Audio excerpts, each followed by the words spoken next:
Brought to you by V-Guard. अण्णा, एकंदरीत जर बघितलं तर तातडीने मुंबईला निघालाय, काय नेमका निरोप आहे का आणि काय कारण आहे? तसा मुंबईला बोलवण्याचा आम्हाला निरोप आलेला नाही, पण मीच स्वतः आदरणीय दादा असतील, तटकरे साहेब असतील, प्रफुल्लभाई पटेल असतील, त्यांना भेटण्यासाठी मुंबईला निघाले.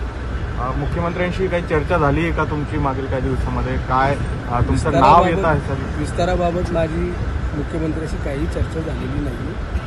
त्यांचे माझे संबंध चांगले, एक आमदार म्हणून मी त्यांच्याकडे मतदारसंघातील कामं घेऊन जात असतो, ते त्यावेळी त्या निमित्तानेच त्यांचे माझे संबंध चांगले आलेले आहेत.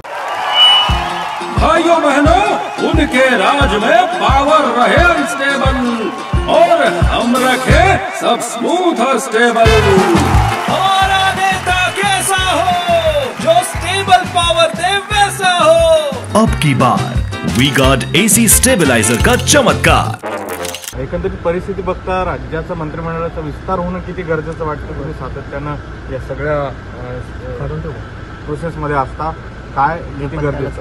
खरं तर विस्तार हा मागच्या टायमालाच व्हायला पाहिजे होता, परंतु ठीक आहे, आता लोकसभेचा निकाल आम्ही सर्वांनी पाहिलेला आहे. त्या दृष्टिकोनातून मला वाटतं की मंत्रिमंडळाचा विस्तार झाला पाहिजे, जेणेकरून ज्या मंत्र्यांना मंत्रिमंडळामध्ये स्थान मिळून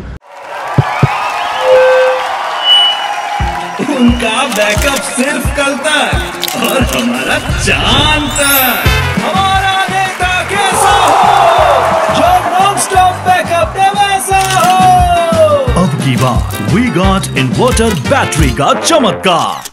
त्या मतदारसंघामध्ये त्यांचा प्रभाव पडेल, पक्षाचं काम होईल, मतदारसंघातील काम होईल. तुम्ही किती आशावादी आहात? आता मुंबईला निघालात, तिथे सकारात्मक चर्चा होईल असं वाटतंय? खरं तर मी आशावादी पहिल्यापासूनच आहे.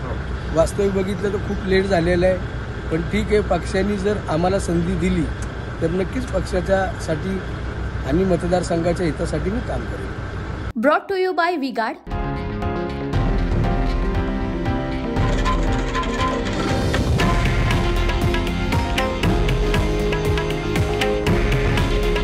हे आहे देशातील नंबर 1 न्यूज नेटवर्क आणि आपण पाहत आहात TV9 मराठी.